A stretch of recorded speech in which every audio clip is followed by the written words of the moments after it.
आपण जेव्हा घर घ्यायला जातो आणि आपल्याला कळतं की अच्छा या घराची किंमत 1 कोटी रुपये आहे, तर ती व्हॅल्यू कशी येते 1 कोटी?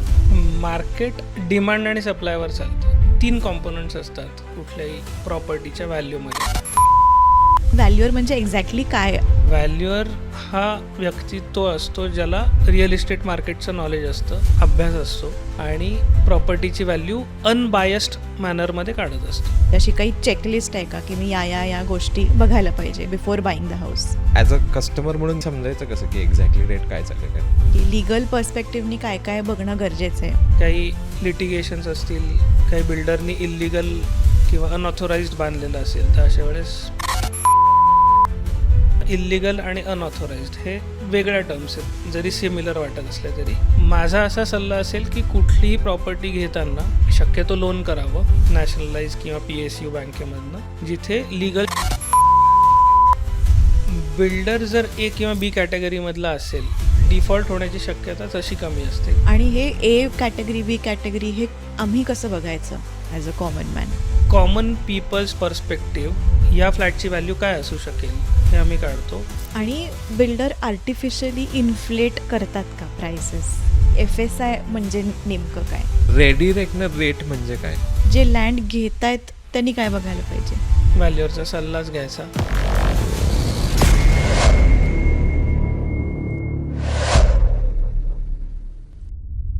आपण जेव्हा घर घ्यायला जातो आणि आपल्याला कळतं की अच्छा या घराची किंमत 1 कोटी रुपये आहे, तर ती 1 कोटी जी किंमत आहे ती येते कुठून? म्हणजे कोण ठरवतं का? असं बिल्डरला वाटलं नाही आज 1 कोटी तर 1 कोटीला विकतोय, तर ती व्हॅल्यू कशी येते 1 कोटी किंवा जी काही व्हॅल्यू असेल?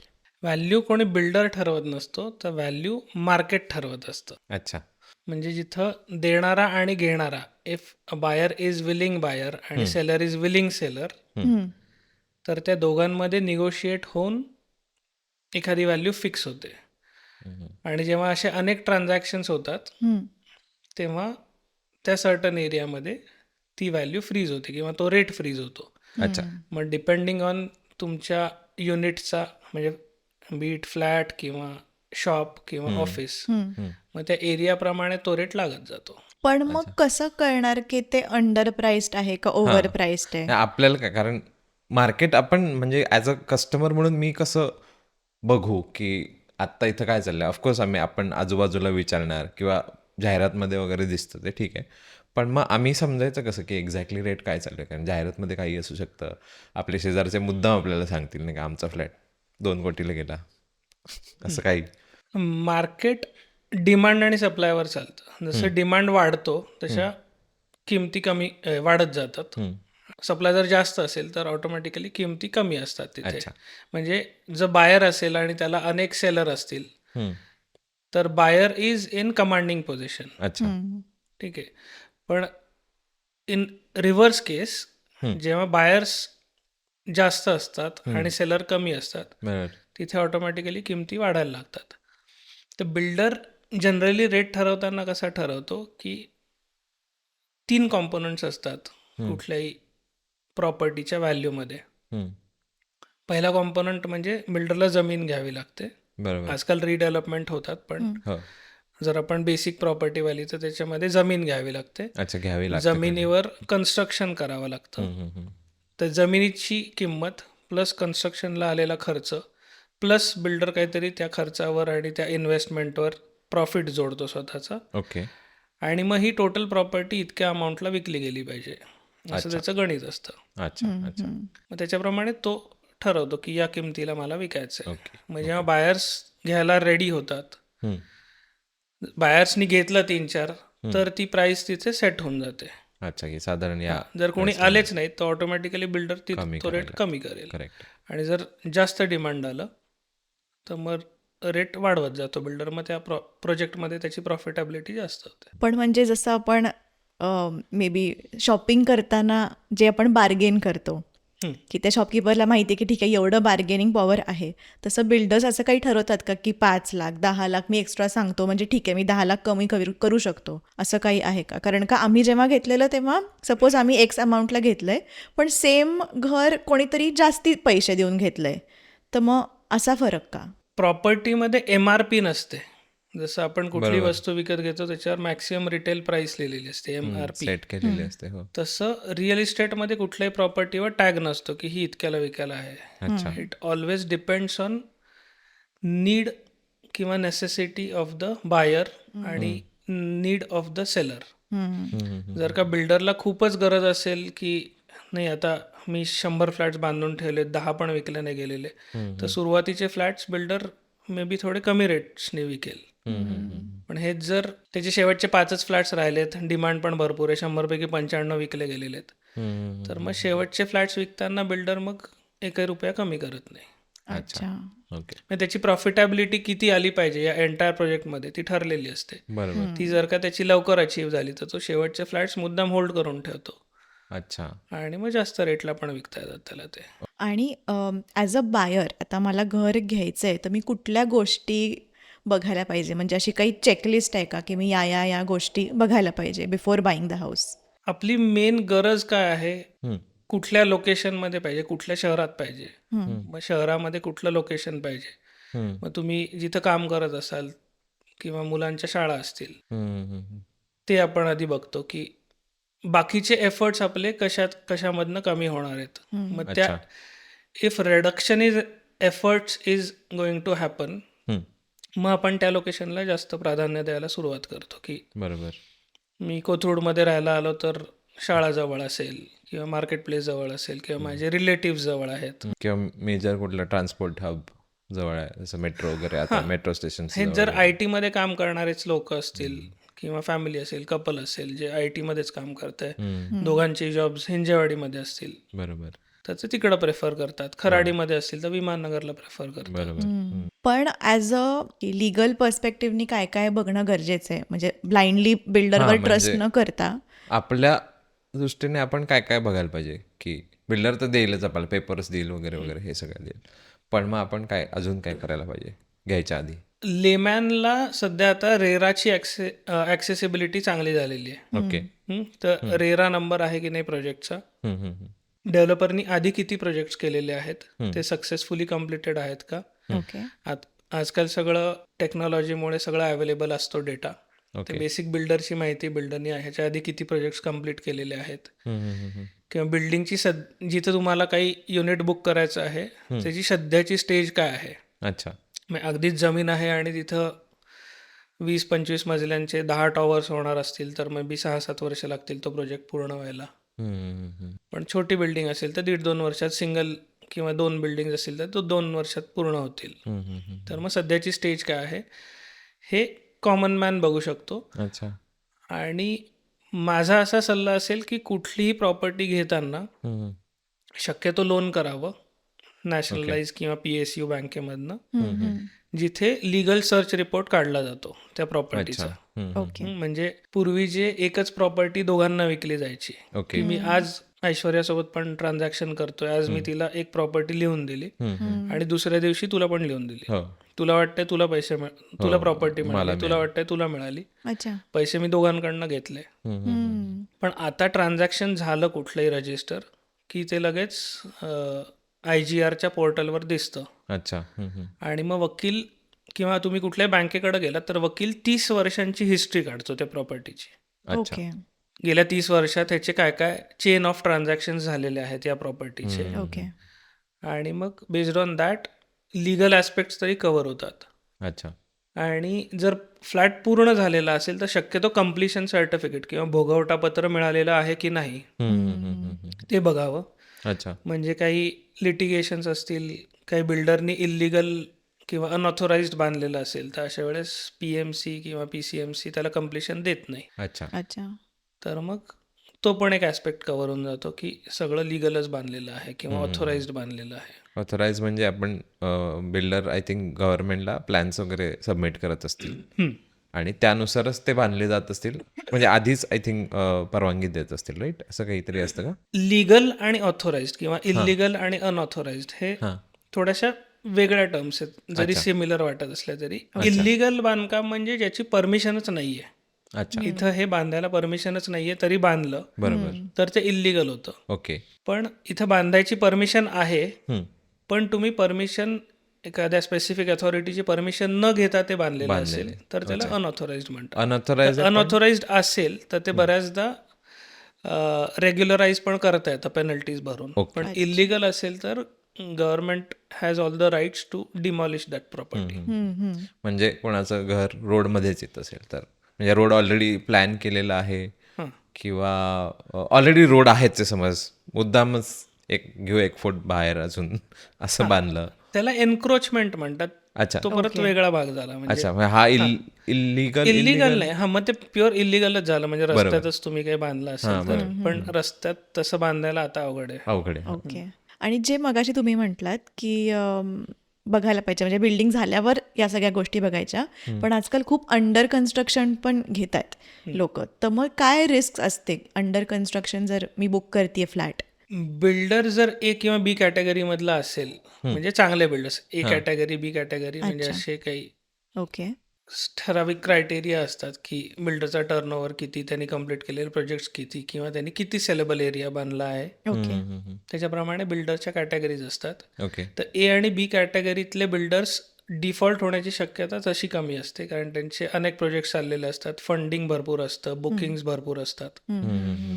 पण जे छोटे बिल्डर्स आहेत पण स्वतःच्या आवाक्याच्या बाहेरच्या साईजचे मोठे प्रोजेक्ट्स करत असतील आणि फंडिंग किंवा पैशांचा सप्लाय त्यांचा कमी झाला किंवा थांबला किंवा व्यवस्थित बुकिंग नाही मिळालं तर तो प्रोजेक्ट Late अडकू होण्याची शक्यता, शकतो किंवा ओके. मग कम्प्लिशन व्हायला प्रॉब्लेम जातो. छोटी बिल्डिंग असेल तर फारसा काही फरक पडत नाही, पण एखादा मोठा प्रोजेक्ट असेल 5, 10, 15, 20 बिल्डिंगचा, तर तो अडकला तर अख्खा प्रोजेक्टच अडकू शकतो. अरे वा. ओके. आणि हे ए कॅटेगरी, बी कॅटेगरी हे आम्ही कसं बघायचं ॲज अ कॉमन मॅन? म्हणजे कुठून मिळेल आम्हाला ही नाही, इन्फॉर्मेशन? असं कॅटेगरायझेशन मिळणं तसं अवघड आहे. ओके. पण जे रिनाऊंड बिल्डर्स असतात, जे लिस्टेड काही कंपनीज आहेत ओके. किंवा ज्यांचे टर्नओव्हर साधारण 300-500 करोड या रेंजमध्ये आहेत, ते आपल्याला बघता येतं का पण असं? हा डेटा कुठे मिळेल सांगता येत नाही, पण अच्छा. ओके. नावांप्रमाणे आम्हाला साधारण माहिती असतं हा कुठल्या कॅटेगरीचा आहे. अच्छा. ओके. म्हणजे तुमच्याकडे यायला पाहिजे विचारायला घर घ्यायच्या आधी.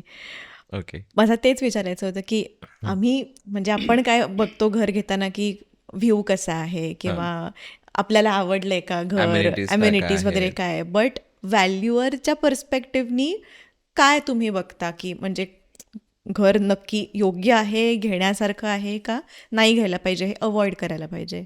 व्हॅल्यूवर जी व्हॅल्यू काढतो ना, तर valuer has to go into the shoes of buyer.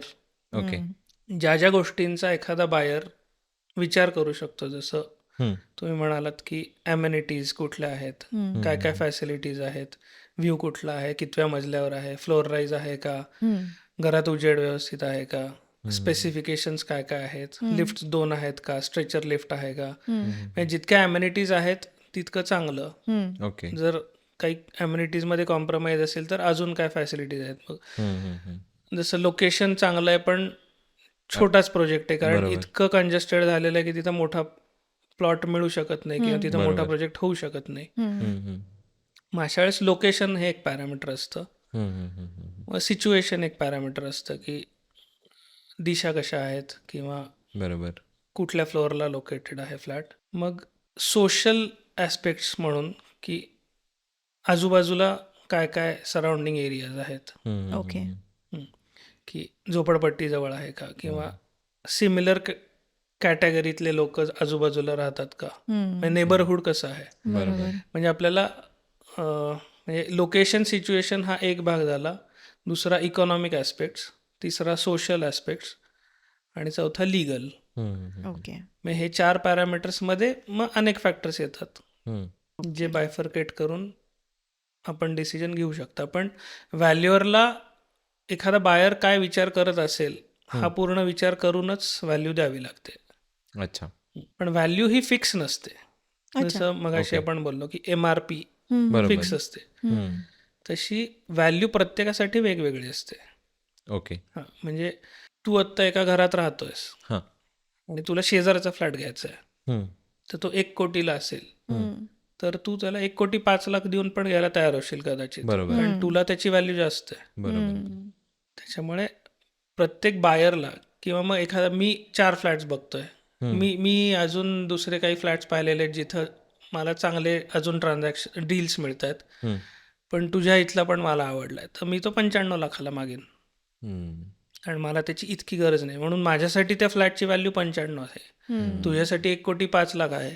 पण इन कॉमन पीपल्स पर्स्पेक्टिव्ह या फ्लॅटची व्हॅल्यू काय असू शकेल हे आम्ही काढतो ओके. बेस्ड ऑन त्या फ्लॅटच्या आजूबाजूला झालेले ट्रान्झॅक्शन्स बघून. ओके ओके सो ती एक रेंज असू शकते, पण value cannot be a certain fixed amount.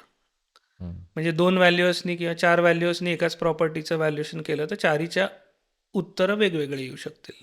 आणि बिल्डर आर्टिफिशियली इन्फ्लेट करतात का प्राइसेस? आर्टिफिशियली नाही करत, हां जसा डिमांड वाढत जाईल. ओके अच्छा. जर बिल्डरला 5 फ्लॅट विकत घेण्यासाठी 100 लोक येत आहेत, तर त्यावेळेस तो वाढू शकतो. इन्फ्लेट करून सांगेल की 100 मधले 5 जण तर वाटेल त्या किमतीला खरेदी करतील. आणि आपल्याला नाही कळणार की उगाच जास्ती सांगतायत, कारण का नाही, आपल्याला शेवटी आपल्या बजेटप्रमाणे डिसिजन घ्यायचा असतो. राईट. बरोबर. हा, म्हणजे 1 कोटीचा फ्लॅट जर का बिल्डरनी 1,30,00,000 सांगितला, तुम्हाला स्ट्रेच करायचं असेल तर 1,05,00,000 कराल, 10,00,000 कराल. कारण फ्लॅट घेतल्यावर त्याच्यावर स्टॅम्प ड्युटी असते 6-7%, रजिस्ट्रेशन फी असते, तुम्हाला नंतर फर्निचर करायचं असतं. वाढतच जाणार ती. बरोबर. आपल्या बजेटनुसार आपण हां.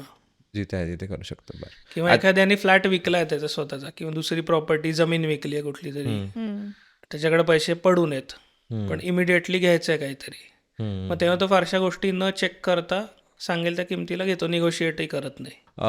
रेडी रेकनर रेट म्हणजे काय? रेडी रेकनर रेट हा गव्हर्नमेंटनी रेव्हेन्यू जनरेशनसाठी केलेला एक सर्टन फिक्स्ड रेट असतो, जो त्या त्या फायनान्शियल इयरसाठी त्या त्या लोकेशनला असाइन केलेला असतो. ओके. म्हणजे फॉर एक्झाम्पल तुम्ही डेक्कनची प्रॉपर्टी पाहिली तर residential flat, commercial office, commercial shop आणि खुली जमीन म्हणजे ओपन लँड, असे 4 रेट्स त्या सर्वे नंबरला त्या लोकेशनला अलॉट केलेले असतात. ओके. मग असं अपेक्षित आहे की त्या रेटच्या खाली ट्रान्झॅक्शन होऊ नये, आणि जर झालं तर त्या रेटनी जी काही व्हॅल्यू येईल त्या प्रॉपर्टीची, रेडी रेकनर व्हॅल्यू, त्या व्हॅल्यूला स्टॅम्प ड्युटी भरायला लागते. ओके. म्हणजे जे काही आपण ट्रान्झॅक्शन्स करतो तर प्रत्येक ट्रान्झॅक्शनवर 6 ते 7% रेव्हेन्यू हा गव्हर्नमेंट घेतं स्टॅम्प ड्युटीच्या स्वरूपात.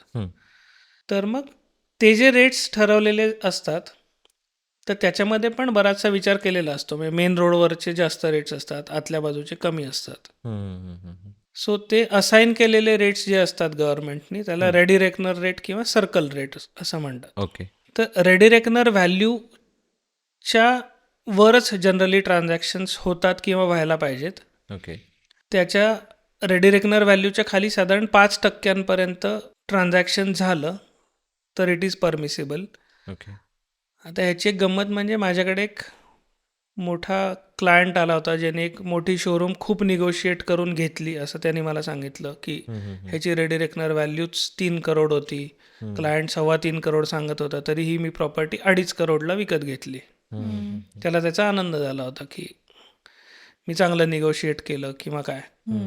पण 6 महिन्यांनी तोच क्लायंट माझ्याकडे परत आला की मला income tax section 50C under notice आलेली आहे की तुम्ही रेडी रेकनर रेटच्या खाली ट्रान्झॅक्शन केलेलं आहे, जिची रेडी रेकनर किंमत समजा 3 करोड होती, तुम्ही 2.5 करोडला घेतलं, तर तुम्ही कॅश दिले आहेत का. अच्छा. म्हणजे गव्हर्नमेंटनी जो बेंचमार्क रेट ठरवून दिलेला आहे त्याच्या पण खाली तुम्ही ट्रान्झॅक्शन केलंय. मग अशा वेळेस त्या नोटीसला काय उत्तर द्यायचं, किंवा त्याची व्हॅल्यू कमी होती का की जास्त होती, की याच्यात काही गुफअप आहे, हे तपासण्यासाठी इन्कम टॅक्सची नोटीस आलेली होती. अच्छा. ओके. मग अशा वेळेस जर तिथे खरंच अनेक ट्रान्झॅक्शन्स रेडी रेकनरच्या खाली होत असतील तर ते जस्टिफाय करता येतं की गव्हर्नमेंटनी एवढा रेट ठरवून दिलेला आहे पण तिथे तेवढा डिमांडच नाहीये, तर सगळेच म्हणजे 50-100 ट्रान्झॅक्शन सगळेच गव्हर्नमेंट रेटच्या खाली होत असतील तर इट इज कन्सिडर्ड. ओके. पण जर नसेल तर मग ती जी डिफरन्शियल अमाऊंट आहे it is considered as a deemed profit on that property. म्हणजे गव्हर्नमेंटनी 3 करोडला ह्याची किंमत ठरवलेली आहे आणि तुम्हाला 2.5 करोडला ती प्रॉपर्टी मिळाली आहे, तर जो डिफरन्स आहे 50 लाखाचा हा तुमचा प्रॉफिटच झाला, डीम्ड प्रॉफिट किंवा जो प्रॉफिट होऊ होऊ शकला असता. हां. And that deemed profit is also taxable. अरे बापरे. बर हां, मग त्याच्यावर त्याला टॅक्स आणि प्लस पेनल्टी पण भरायला लागते. बर. म्हणजे जो माणूस 6 महिन्यांपूर्वी उड्या मारत आला होता त्याला त्याच्यावर टॅक्सेसही भरायला लागले, प्लस पेनल्टी पण पेनल्टी भरायला पण भरायला लागेल. पण आता जसं तुम्ही म्हणलात तसं की त्या एरियामध्ये समजा सगळ्यांनीच प्राइसेस कमी म्हणजे कमी रेडी रेकनरपेक्षा कमी भावात घेतलेले आहेत, तर मग ते सगळ्यांना तरीही पेनल्टी लागते का ती मग रिवाइज्ड होते? हां, नाही, मग अशा वेळेस ती नोटीस आल्यावर त्याचं उत्तर व्हॅल्युएशन रिपोर्टच्या स्वरूपातच द्यावं लागतं. ओके. आणि मग जर खरंच कमी असेल तर आम्ही अकॉर्डिंगली व्हॅल्युएशन रिपोर्ट देतो की इथं खरंच मार्केट रेट्स कमी आहेत, ओके. आणि ते जर इन्कम टॅक्स डिपार्टमेंटला पटलं तर ते ॲक्सेप्ट करतात आणि मग कुठलाही टॅक्सेस किंवा पेनल्टी काही लागत नाही. आणखी कशासाठी व्हॅल्युएशनचा रिपोर्ट लागू शकतो? म्हणजे आता आपण टॅक्सेशनचं पण बोललो, याच्या आधी आपण प्रॉपर्टीचं व्हॅल्युएशन पण म्हणजे व्हॅल्यू पण किती असतं बोललो, तर आणखी कुठले कुठले गोष्टी आहेत ज्याच्यामध्ये मला व्हॅल्युएशन किंवा व्हॅल्युएटरची मदत घ्यावी लागेल? व्हॅल्युएशन रिपोर्ट्सचे बरेच वेगवेगळे पर्पजेस असतात आणि पर्पजप्रमाणे व्हॅल्यू पण डिफर होते. म्हणजे बाईंग आणि सेलिंग हे पहिलं पर्पज झालं. एखाद्याला बाय करायची असेल प्रॉपर्टी तर किती किमतीला बाय करू ओके. हे विचारायला बायर्स येतात. एखाद्याला सेल करायची असेल ॲसेट तर तो विचारायला येतो की किती किमतीला मी विकू. बँक लोन्स आणि मॉर्गेजेससाठी एक मेजर व्हॅल्युएशन केलं जातं. ओके. की जेव्हा बँक लोन होणार असतं त्या प्रॉपर्टीवर, तर तुम्ही केलेलं transaction is it in market rate range, तर हे तपासण्यासाठी किंवा खरंच त्याची प्रॉपर्टीची व्हॅल्यू तेवढी आहे ना ह्याच्यासाठी बँक्स व्हॅल्युअरला अपॉइंट करतात. ओके. आणि व्हॅल्युअर जी व्हॅल्यू देईल त्याच्या सर्टन पर्सेंटेजवर तुम्हाला लोन मिळतं. ठीक आहे. सो बाईंग, सेलिंग, मॉर्गेज, त्याच्याशिवाय इंडियन अकाउंटिंग स्टँडर्ड्स किंवा कंपनीज ॲक्ट प्रमाणे वेगवेगळे क्लॉजेस आहेत ज्याच्यात रजिस्टर्ड व्हॅल्युअर डिफाईन केलेला असतो आणि त्याप्रमाणे प्रॉपर्टीजचं व्हॅल्युएशन द्यावं लागतं. अकाउंटिंगसाठी किंवा बुक्स ऑफ अकाउंट्सला काही एंट्रीज घ्यायच्या असतील त्याच्यासाठी व्हॅल्युएशन करायला लागतं. आउट ऑफ कोर्ट किंवा इन कोर्ट सेटलमेंट्स असतील, 2 जणांमध्ये वाद असतील, फॅमिलीजमध्ये वाद असतील की बऱ्याच ॲसेट्स आहेत, वाटणी करायची आहे, किंवा बहीण भाऊ किंवा त्याचे जे कोण लिगल हेअर्स असतील त्यांना ॲसेटचं वाटप करायचं असेल तर त्या सगळ्या ॲसेट्सचं पण व्हॅल्युएशन करता येतं, करावं लागतं त्या केसमध्ये. Long term capital gain tax, जेव्हा तुम्ही कॅपिटल ॲसेट विकता पूर्वी कधीतरी घेतलेली, बरोबर, तर ती विकल्यावर जो तुम्हाला प्रॉफिट झाला आहे ती विकून, समजा तुम्ही 1990ला एक फ्लॅट घेतला 5 लाखाला, आज तो 2.5 कोटीला विकला, ओके, तर तुम्हाला प्रॉफिट झाला ना, बरोबर, तर त्या प्रॉफिटवर पण कॅपिटल गेन टॅक्स भरावा लागतो, ज्याच्यासाठी 2001 ची व्हॅल्यू आपल्याला काढावी लागते. जर 2001च्या पूर्वी ती प्रॉपर्टी परचेस्ड असेल तर मग कॅपिटल गेन टॅक्ससाठी व्हॅल्युएशन करावं लागतं. ओके. किंवा NCLT जे आहे, नॅशनल कंपनी लॉ ट्रिब्युनल, त्याच्या अंडर ज्या काही केसेस चालू असतात कंपनीजच्या, त्या कंपनीच्या ॲसेट्सचं सगळं व्हॅल्युएशन करायचं असेल तरी व्हॅल्युअरला अपॉइंट करतात. रेंटसाठी पण करू शकतो.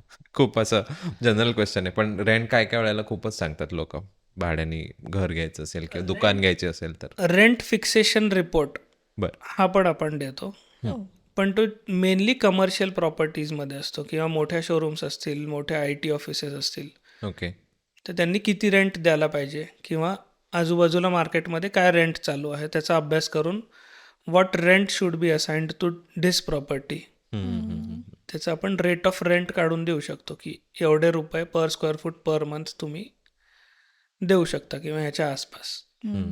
तर काही मॉल्सचं आपण केलेलं आहे किंवा मॉल्समधले काही फ्लोअर्स किंवा कॉमन एरियाज जे असतात जिथे छोटे किऑस्क्स असतात, तर त्या किऑस्क्सपासनं ते मोठ्या शोरूमपर्यंत किती रेंट कुणाकडनं चार्ज केलं पाहिजे तर त्याचा पण अभ्यास असतो. किंवा सिमिलर कम्पेरेबल ट्रान्झॅक्शन्स आम्ही शोधतो की या भागाशिवाय अजून कुठे मॉल्स आहेत आणि तिथे काय रेंटनी ते मॉल्स किंवा तिथल्या स्पेसेस दिलेल्या आहेत ओके, आणि तिथले मार्केट रेट्स काय आहेत त्याचा एक सर्टन रेशो असतो.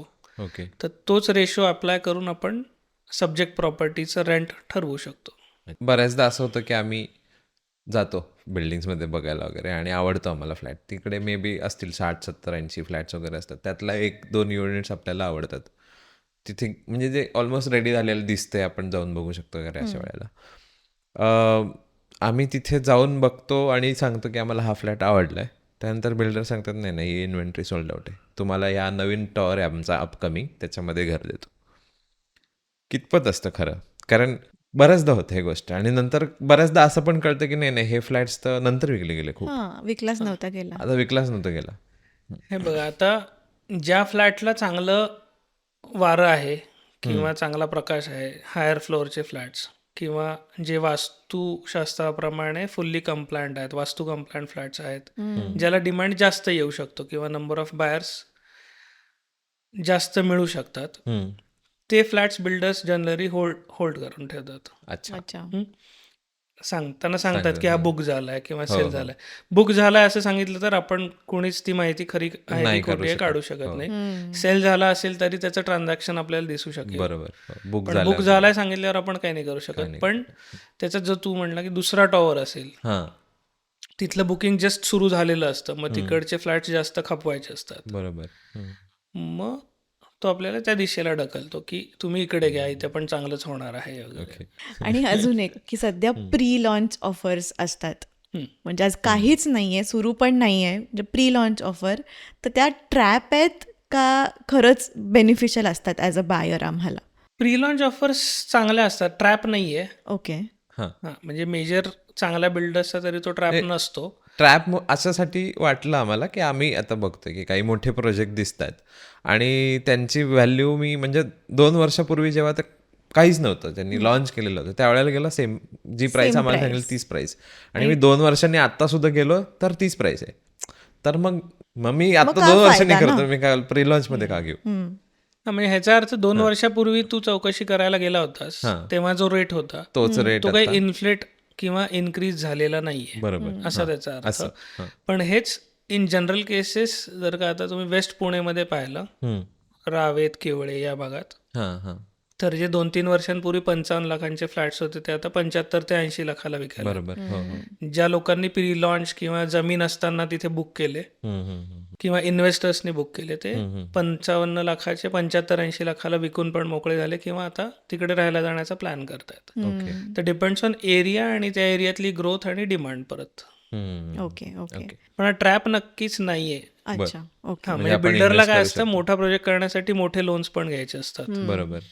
तर मग इन्स्टेड ऑफ लोन आणि बँकेला व्याज देण्यापेक्षा तो विचार करतो की थोडं स्वस्तात देऊ पण बुकिंगचे पैसे तरी येतील अच्छा. आणि काहीतरी काम सुरू करता येईल. जेव्हा लोन काढलं जातं तर मग असं वाटतं आम्हाला की बँकच सगळं बघेल, तर मग व्हॅल्युअरकडे जायला पाहिजे का नाही जायला पाहिजे, आणि व्हॅल्युअर म्हणजे एक्झॅक्टली काय? एक्सप्लेनेशन हे झालं की आपण प्रॉपर्टी लिगल आहे की नाही त्यासाठी आपण काहींना करू शकतो. जसं तुम्ही सांगितलं की ऑलरेडी बँकमध्ये पण जाऊ शकतो आणि ते सर्च रिपोर्ट वगैरे करतात, 30 वर्षाची हिस्ट्री घेतात आणि त्यानुसार आपण ठरवतो की हां इकडे. मग आम्ही व्हॅल्युअरकडे का जायला हवं? व्हॅल्युअरकडे तुम्ही प्रॉपर्टी घ्यायच्या आधी गेलेलं जास्त चांगलं.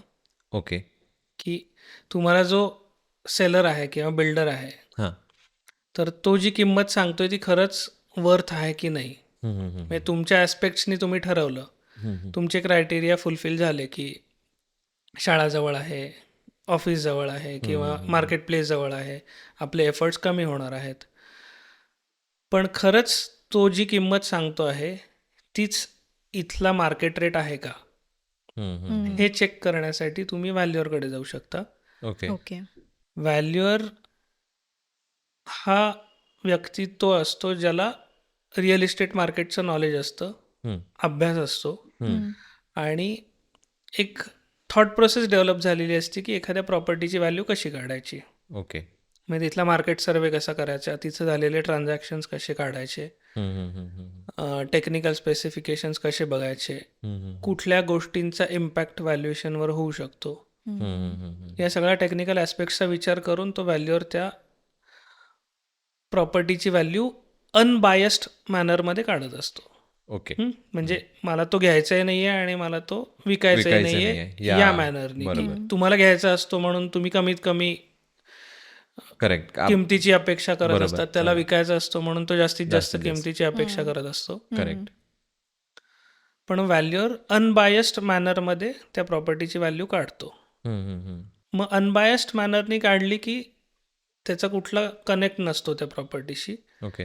म्हणून मग तुम्हाला एक सर्टन रेंज तरी कळते की हां, तो 1.5 कोटी म्हणतोय पण व्हॅल्यूवर तर 1,15,00,000च म्हणतोय.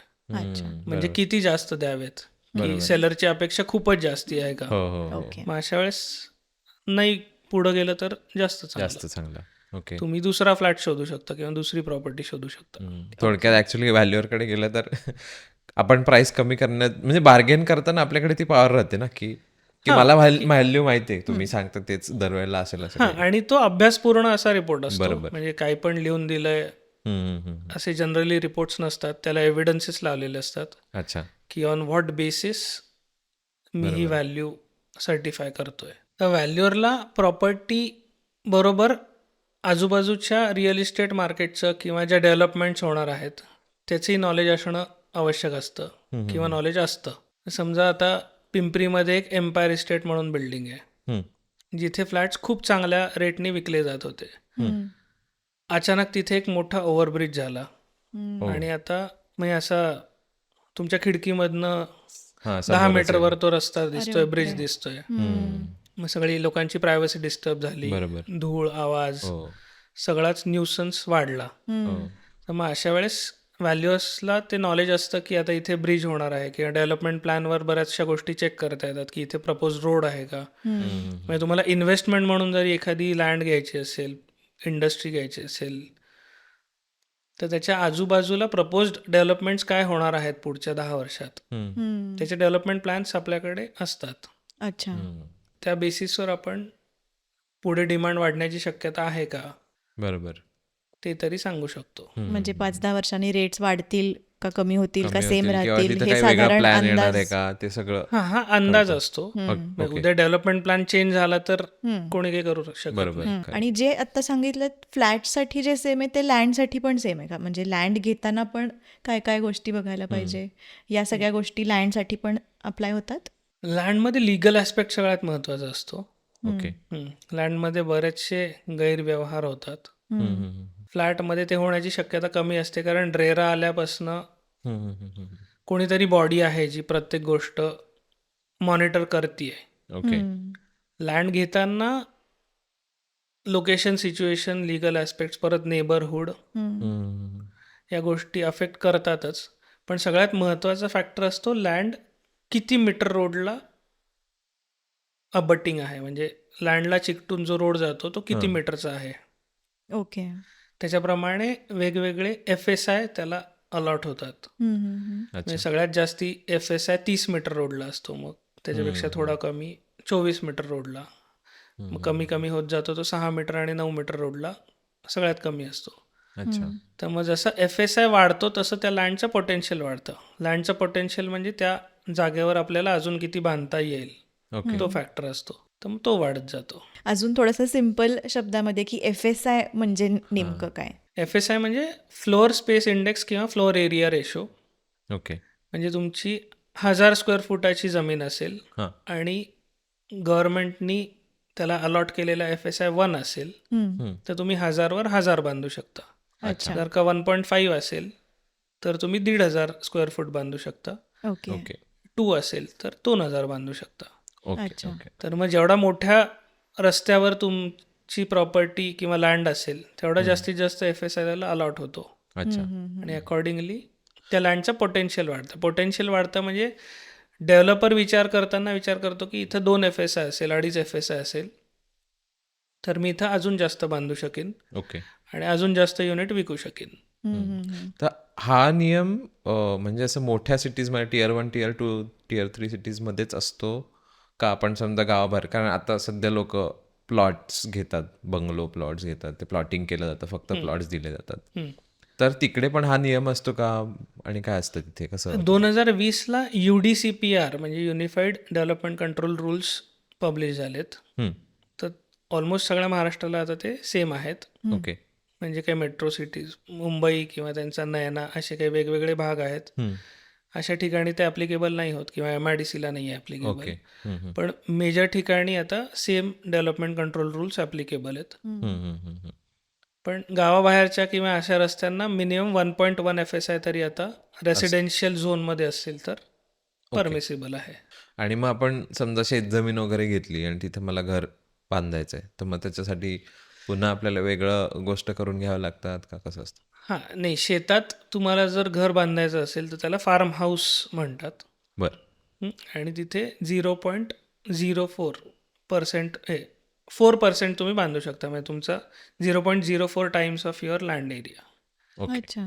म्हणजे तुमचं 1 एकर असेल म्हणजे साधारण 40 ते 44,000 स्क्वेअर फुटांचं जमीन असेल, तर त्याच्यावर तुम्ही 1,600 स्क्वेअर फूट ते 2,000 स्क्वेअर फुटच बांधू शकता. अच्छा. शेतजमिनीत शेतीच करणं अपेक्षित आहे.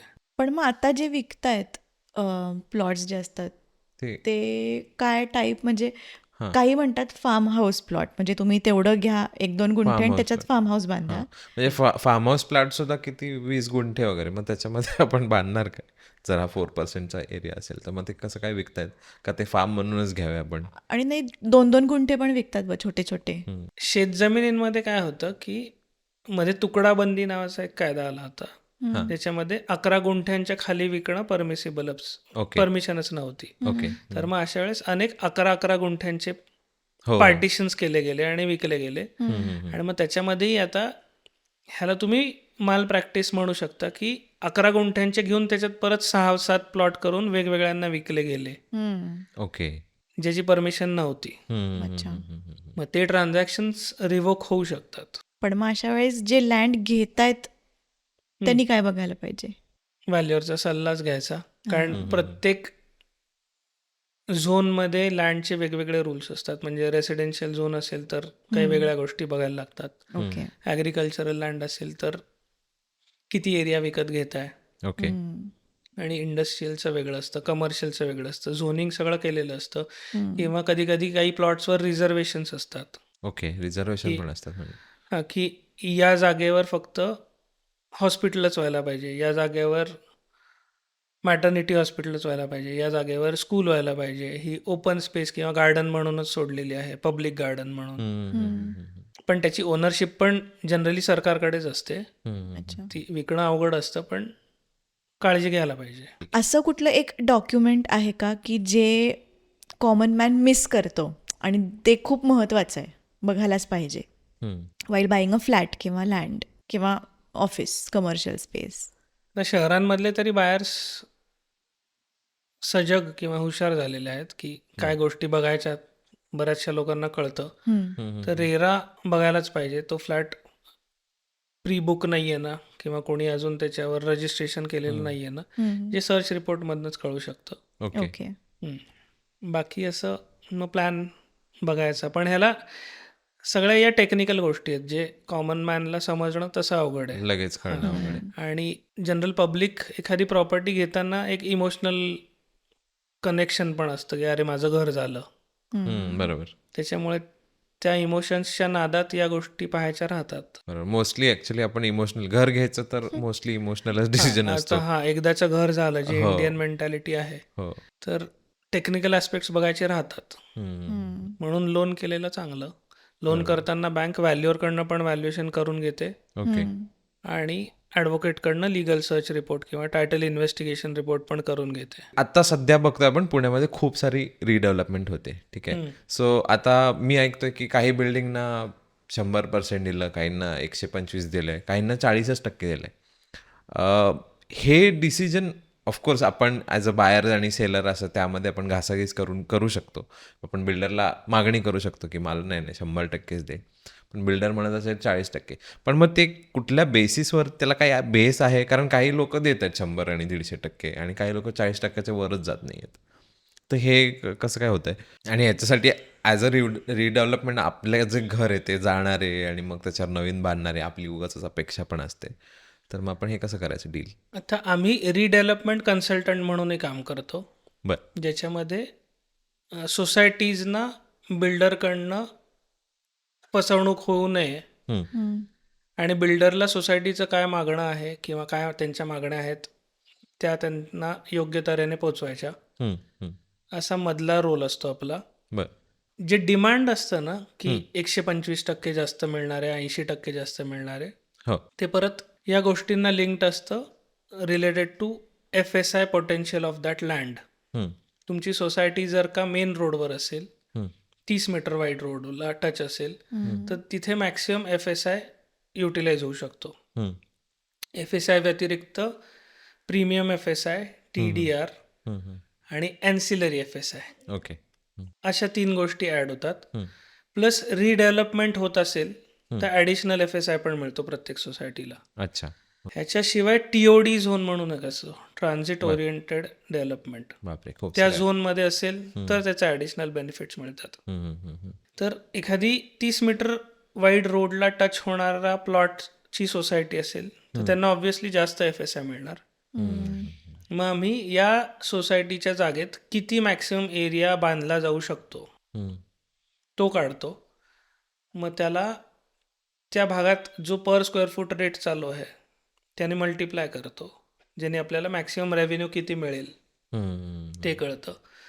आणि मग अशा सोसायटीमध्ये किती युनिट्स असतात, म्हणजे किती फ्लॅट होल्डर्स किंवा शॉप होल्डर्स आहेत. बरोबर. समजा 40 ओनर्स असतील हम्म, तर त्या 40 लोकांना 40 फ्लॅट्स ते द्यायचेत. बरोबर. त्याच्याशिवाय बिल्डरला विकायला किती फ्लॅट्स मिळू शकतात हम्म, आणि किती प्रॉफिटॅबिलिटी होऊ शकते ते काढतो.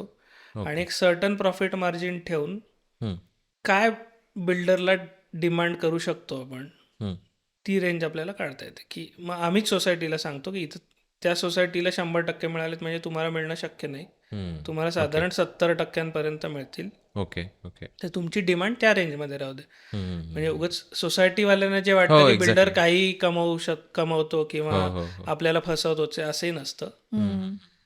त्या लँडला जो काही मॅक्सिमम पोटेन्शियल मिळेल बरोबर. त्याच्यावर बिल्डर आपल्याला ऑफर देत असतो. आता एक रिसेंटली मी पेपरमध्ये वाचलं की रिडेव्हलपमेंटच्या जर बिल्डिंग्स असतील तर तिथं तुम्ही घरं तुमची बुकिंग करताना 4 वेळाला विचार करा, नाही तर घेऊच नका. जोवर बिल्डिंग पूर्ण होत नाही तोवर घेऊच नका. आणि त्याच्यामध्ये काहीतरी कुठल्या तरी केसचं उदाहरण वगैरे दिलं. तर हे असं का आहे आजकाल, असं का हे होतं आहे की रिडेव्हलपमेंटमध्ये नवीन घरं बुकिंग करू नका? रिडेव्हलपमेंटमध्ये हम्म, मेजर रिस्क अशी आहे की तुम्ही डेव्हलपमेंट ॲग्रीमेंट करता बिल्डरसोबत हम्म. आणि तुमचं राहतं घर बिल्डरच्या स्वाधीन करता. हो, तर तुमचं आहे ते घर पाडलंच गेलेलं आहे. हो.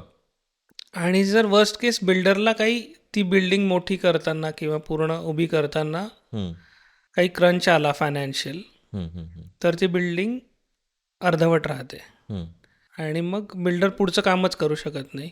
हम्म, हम्म, पैसे कमी पडत असतील किंवा काय किंवा बुकिंग्स होत नसतील. आणि अशा वेळेस ती अर्धवट राहिलेली बिल्डिंग हम्म. ना कम्प्लीट होते ना तुमचं राहतं घर तुम्हाला परत मिळतं. बरोबर. आणि मग जोपर्यंत बिल्डरला पुढचं फंडिंग अरेंज होत नाही हम्म, तोपर्यंत बिल्डर ती बांधायला जात नाही. हम्म, तर अशा वेळेस सोसायटीने बँक गॅरंटी घेणं पण गरजेचं आहे. हम्म, हम्म, हम्म, हम्म. बँक गॅरंटी म्हणजे बिल्डर एक सर्टन अमाऊंट बँकेकडे ठेवतो किंवा त्याची प्रोव्हिजन केलेली असते. से इथे 11 मजली बिल्डिंग होणार आहे, ती बांधायला खर्च 20 करोड येणार आहे. हम्म. तर 20 करोडची बँक गॅरंटी पण बिल्डर सोसायटीला देत असतो किंवा द्यायला पाहिजे. ओके. की उद्या जर बिल्डर पळून गेला किंवा गायब झाला किंवा काही अडचणी आल्या हो. तर सोसायटी ते 20 करोड घेऊन एखाद्या दुसऱ्या कॉन्ट्रॅक्टरला अपॉइंट करून ती बिल्डिंग तरी पूर्ण करू शकेल. अच्छा. अच्छा. बिल्डिंग पूर्ण करून झाली की डेव्हलपमेंट ॲग्रीमेंटमध्ये लिहिलेलं असतं की तुझा फ्लॅट नंबर 20 होता, त्याच्या बदल्यात तुला फ्लॅट नंबर आता 505 मिळणार आहे. हम्म, हम्म, ओके. मग ते फ्लॅट्स सोसायटी स्वतःला अलॉट करून घेऊ शकते. ओके. ओके. पण ह्याच्यात असं काही आहे का की ठीक आहे म्हणजे सोसायटी चे आधीचे जे मेंबर्स होते त्यांना तर मिळालं, पण माझं नवीन बुकिंग आहे, म्हणजे मी आधी नव्हते राहत त्या सोसायटीमध्ये, सोसायटीमध्ये, रिडेव्हलप जी झाली, मी न्यू बुकिंग केलेलं आहे, तर मला पण ते सेम राईट्स मिळतात का ते आधी प्रेफरन्स जुन्या रेसिडेंट्सना देतात असं काही?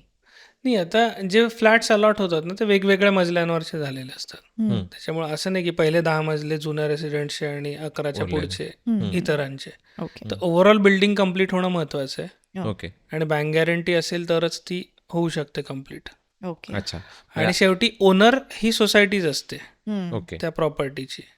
फक्त बांधून आणि देण्यासाठी राहणारे लोक शेअर होल्डर्स असतात. ओके. तुम्हाला जे शेअर सर्टिफिकेट मिळतं सोसायटीकडनं तर तुम्ही शेअर होल्डर्स होता. आणि मग झालेली बिल्डिंगची परत नवी सोसायटी फॉर्म होते आणि मग अकॉर्डिंगली शेअर होल्डिंग बदलतं. राईट. सो आय थिंक रिडेव्हलपमेंटला जेव्हा जाते तेव्हा बँक गॅरंटी म्हणजे केलंय का बिल्डरनी हे बघणं गरजेचं आहे. हां. ओके. किंवा बिल्डरला तुम्ही आधीच विचारू शकता की रिडेव्हलपमेंटला जाण्यापूर्वी प्रोजेक्ट कॉस्ट किती आहे. ओके. ते तुम्हाला रिडेव्हलपमेंटचा जो फिजिबिलिटी रिपोर्ट येतो बिल्डर पण देतो, ओके. आम्ही देतो. त्याच्यात कळतंच की साधारण किती खर्च येणार आहे बांधायला, त्याचं प्रोव्हिजनिंग काय आहे हे तुम्ही बिल्डरला विचारू शकता. किंवा तू प्रोजेक्ट फायनान्स कोणाकडनं घेणार आहेस. प्रोजेक्ट फायनान्स घेतलेलं चांगलं असतं कारण बिल्डरचा जो तो प्रोजेक्ट आहे तो फायनान्शियल इन्स्टिट्यूटकडनं मॉनिटर होत राहतो ओके. दर 3 महिन्यांना की किती प्रोग्रेस झालेला आहे. पुढचे फंड्स तसं प्रोग्रेस झाला तरच बँक्स डिसबर्स करतात. प्रोजेक्ट फायनान्स म्हणजे बिल्डर बँकेकडून लोन घेतो असं. हां, ओके. म्हणजे जसं राहणारे लोक किंवा फ्लॅट परचेसर्स बँकेकडनं लोन घेतात तसं बिल्डर तो प्रोजेक्ट उभा करण्यासाठी लोन घेतो. ओके. याला प्रोजेक्ट फायनान्स किंवा कन्स्ट्रक्शन फायनान्स असं म्हणतात. अच्छा. आणि ते असलेलं चांगलं असं तुम्ही म्हणताय. हां, म्हणजे बिल्डरला फायनान्शियल क्रंच नको याला. असे काही हिडन फॅक्टर्स आहेत का की आपल्याला तर छान वाटतं रे वा बिल्डिंग छान आहे किंवा पण म्हणजे कसं कळणार की कन्स्ट्रक्शन क्वालिटी लिकेज अचानक 1 इयरमध्येच सगळं घाण व्हायला लागलंय तर हे कसं तपासायचं. तुम्हाला जेव्हा बिल्डर एखादा फ्लॅट हँडओव्हर करतो किंवा रिडेव्हलपमेंटमध्ये सुद्धा तर एक डिफेक्ट लायबिलिटी पिरियड म्हणून एक गोष्ट असते. अच्छा. की जर या स्ट्रक्चरमध्ये पुढचे काही वर्ष हे डिफेक्ट्स आले म्हणजे पहिल्या 2 वर्षात लिकेजचे डिफेक्ट्स आले तर builder will be liable to repair those. बर. स्ट्रक्चरल डिफेक्ट्सचा वेगळा पिरियड असतो. बर. डिफेक्ट लायबिलिटी पिरियडमध्ये अशा गोष्टी कव्हर होतात. त्याच्यामुळे जनरली असं होत नाही. पण तरी PMC म्हणजे प्रोजेक्ट मॅनेजमेंट कन्सल्टंट्स असतात ओके. जे बऱ्याचदा सोसायटीज एक्सटर्नली पण अपॉइंट करतात की बिल्डर आम्हाला हा प्रोजेक्ट बांधून देतोय पण तरी आम्ही एक थर्ड पार्टी PMC अपॉइंट केली. अच्छा. मग ते पण प्रोग्रेस मॉनिटर करत राहतात.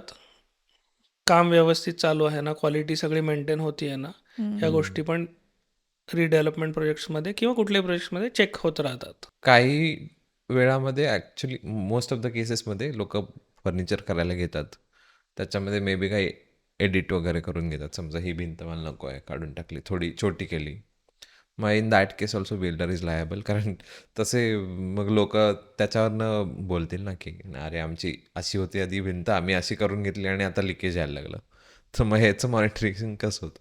नाही, हा प्रश्न त्या शेजारच्यांनी किंवा वरच्यांनी आणि खालच्यांनी सोडवायला लागतो.